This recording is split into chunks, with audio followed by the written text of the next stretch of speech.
Hey,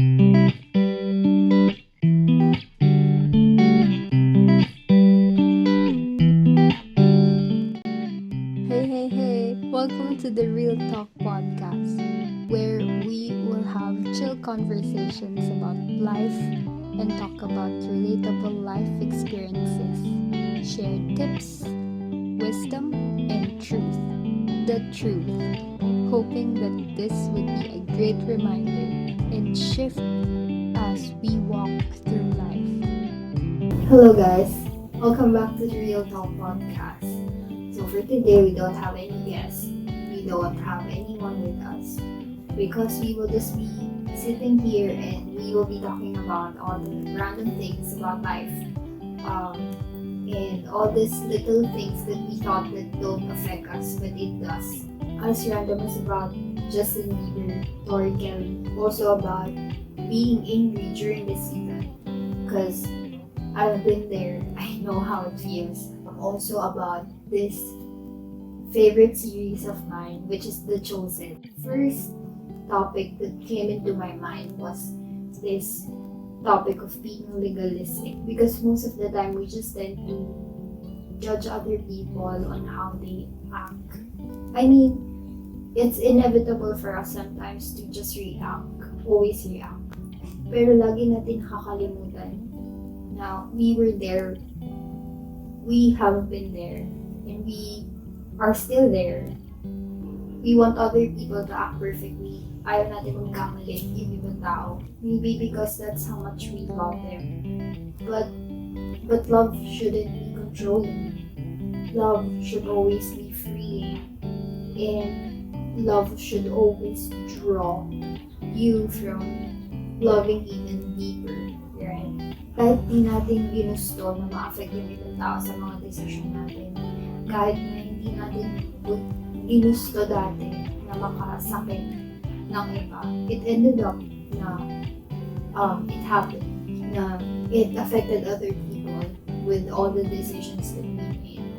Because we are created in this world, hindi lang tayo. We are really created to be relational, and that's the reason why we wanted other people to act perfectly. Kaso hindi na. Never mangyayari yun kasi wala naman sa atin created perfectly. And so, what I'm trying to say is extend our grace to other people and just continuously love them. I'm not trying to say na let us tolerate the wrong things that they are doing, of course not. But let's make room for mistakes because when we were on the same path, when we were on the same shoes, God has been so gracious to us. Grabe, sobrang patient niya sa atin. Yung mga time na tayo may kailangan ng gano'n, ng pasensya, we were able to experience the kindness of God. I was reminded with this specific verse in John 8, nung kinokondemn ng mga tao yung isang adulterer na woman. Tapos nung dumating si Jesus, ang sabi ni Jesus dun sa mga tao na kung sino man yung hindi nagkaroon ng mishaps or walang nagawang mali dito, batuhin niyo yung babae. But it ended up na sila lang, si Jesus lang tsaka yung babae yung naiwan. Grabe yung grace, diba? Na it just proves na Jesus is the only one who didn't see, pero sobrang forgiveness yung pinakita niya dun sa babae na God in flesh, who is Jesus. Hindi niya kinondemn yung babae. Hindi nila nakikita yung sarili nila na ang dami din nilang ginawa. Ang dami din nilang ginawa or maling desisyon, maling mga nagawa. So yeah, that was just a reminder for me. And it was just so beautiful how it also reminds me of extending that kind of grace that I was able to experience from God talaga personally. And inviting everyone to just do the same thing. I know na sa lahat ng nangyayari ngayon, it's easier to judge than to extend grace. But at the end of the day, if you were on that same shoes, if you were on that same shoes who's trying to do all the right things but still you ended up choosing the wrong one. Let's just extend that love and compassion for others. Yun, I was reminded by this song of Justin Bieber from his album Freedom.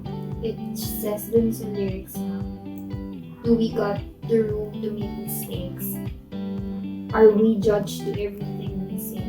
I wanna grow but I'm afraid. And will it always be the same? Does what I gotta say even matter? Is life about climbing up the ladder? And can we even see lives that are shattered? Because I'm really trying to silence the chatter. What have we done with this society when everybody's getting cancelled?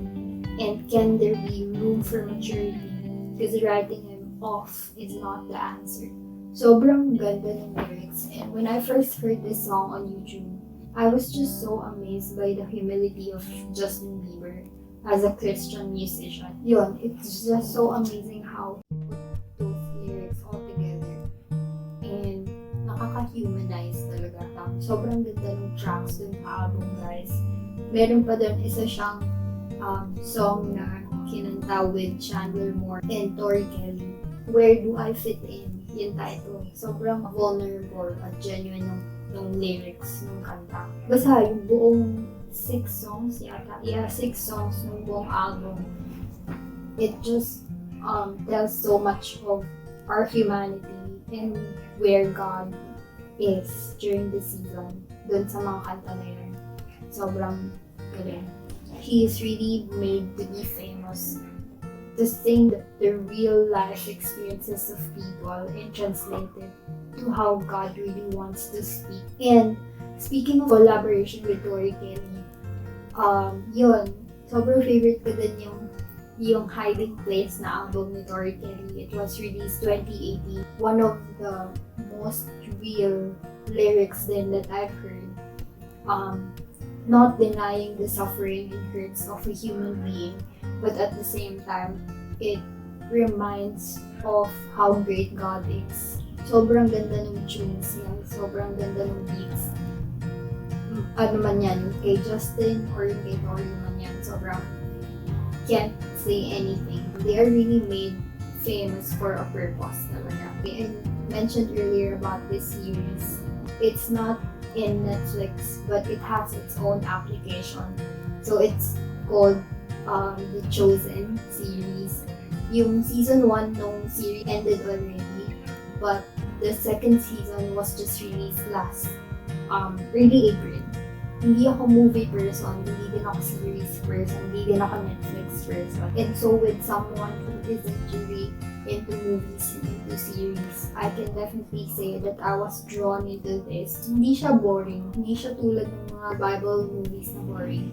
I'm not saying that every Bible movies are boring, but for me as someone na madaling mabore, talagang I'm really hard to please when it comes to movies and when it comes to series. So, as someone who's coming from that perspective, I can say that The Chosen really, grabe, para siyang Kdrama 100 times better or 500 times better. All I can say about this series, it's humanizing, it's freeing. It's like we thought that Jesus, whenever siguro you have tried reading the Bible or you have heard so many stories about him, about God. But based from experience, even if people tried explaining that Jesus is kind, he's loving, perception ko pa rin at the back of my head. Someone who's serious, someone who doesn't know how to laugh, someone na talagang, okay, let's put it this way, na describing YouTubers, or if you've subscribed to someone, let's say for example, with Alex Gonzaga, or locally with Alex Gonzaga, people are so drawn into her because of her personality, right? Kung hindi mo dahil sa personality and wit niya, people won't be drawn into her. I'm not comparing Jesus to Alex Gonzaga, but what I'm trying to say is, imagine if unang panahon, walang YouTube or walang kahit anong social media, and people are just drawn into Jesus, anong meron sa kanya na sinusundan siya lagi ng mga tao, na people always want to listen to him. People always, or even, ito pa, kids love Jesus. That's how they describe it in the Bible. Won't draw, parang hindi makaka-draw ng attention at hindi din naman makaka-draw ng, alam mo yung emotions ng kids. Hindi naman dahil manipulate niya lang. For sure, he has this certain, not just charisma, but that draw people into him. Parang yung, and going back to the series, so this series really proved me that Jesus smiles, Jesus laughs, Jesus ate with these people, and alam mo yung kapag kunikwento ng mga tao na parang yung mga disciples, yung mga apostles, it feels like they are perfect. That's how people describe them. But if you will read the Bible or if you will watch this series, you will get the grasp of human beings drawing near to God, to Jesus, na they are all human. Nung mga panahon yun, they are the most sinful people around. Tax collector, mga mountains, titignan mo sa level hierarchy, hindi sila yung tipo ng parang tatawagan ng hari para maglingkod under his leadership, diba? And how he is not complicated at hindi siya sobrang serious at all. You can actually just, while watching, let's say you're watching a Kdrama. I've heard this from a friend. While watching Kdrama, he said na he's talking to Jesus. So every scenario that he wants to process, he will process it with Jesus. He will talk casually with Jesus about it. And it just reminded me na, so, pwede pala talaga makipag-usap kay Jesus. Pwede pala talaga siyang happen casually, not just you going to church and praying there. That's the only time that you can talk to him, or even before sleeping. No, actually every time, any time of the day, anything that you feel, may it be sadness, may it be fear, may it be joy, may it be happiness, pwede mo siyang kausapin, pwede mong hingin lahat ng advice kasi he's so drawn into you. And that's what the series made me feel like. Hindi lang siya four corners of a building, of a church, or of a temple, or whatever you call it, but he's everywhere. He's just so ready to engage with you, to talk to you. Yun, that's my take from that series. Sobrang ayoko na mag-spoil kasi baka may mga ayaw spoil. God is there. God is working from our mishaps, from our wrong decisions. He's really working, let's say, behind the scenes kasi most of the time we don't see it. But He's really working in our hearts, in people's hearts, even in people's wrong decisions. So, yun, ang ganda lang. May isa pa akong post na nabasa na kung nababasa mo to, sabi doon na kapit lang kasi kahit na mahirap ang buhay, masayang mamuhay. Totoo yun na ako mismo personally, I have so many struggles every single day yan. Iba-iba every single day. But grabe yung faithfulness. Grabe yung faithfulness na na-feel ko from God. Grabe yung grace niya, yung love niya every single day, yung blessings niya. Kahit na ang hirap ng buhay. Kasi despite ng mga nangyayari, ang dami kong na-experience miracles. Ang dami kong na-experience na pagpapatawad niya. Ang dami kong na-experience ng provision niya. And I know that if na wala siyang favoritism, na even if ang hirap ng buhay, ang dami nangyayari every single day, He loves you the same way as He loves Jesus talaga. See, that's the reality. That's inevitable. That's the most inevitable thing ever. Because our heart knows the truth. If we just know how to accept na Jesus really is God in flesh. Nakakabigay siya ng peace. So, puso. Nakakabigay siya ng pagmamahal at ng understanding sa lahat ng mga nangyayari.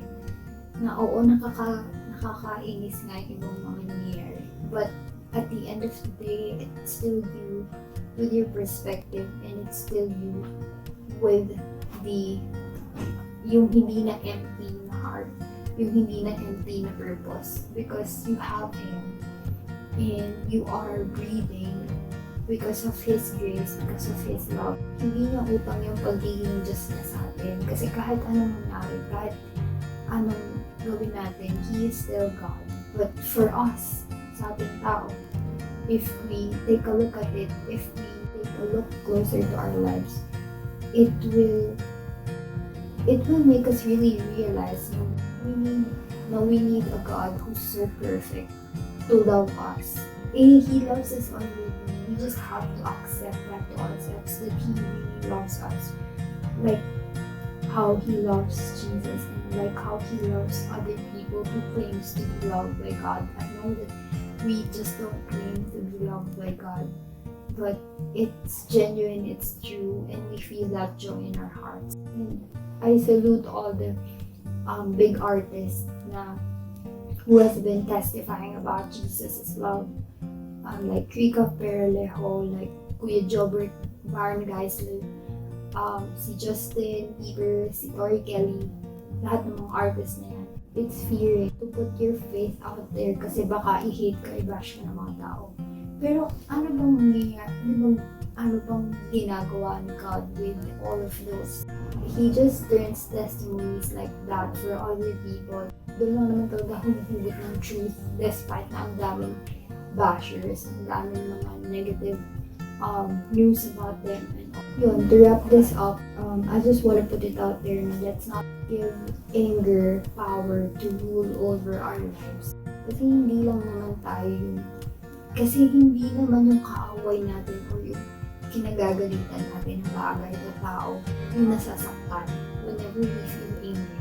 At the end of the day, tayo naman yung nasasaktan, tayo naman yung nagsasuffer. Or if sobrang gulo ng audio outside, I really hope you got something from this. I really hope you got a value and not just all the noises outside. Thank you for listening. I'm really praying that God will speak into your heart and that God will just make you experience Him. In Jesus' name. Bye guys. And if you have any question and topic that you want to hear from us, please message us.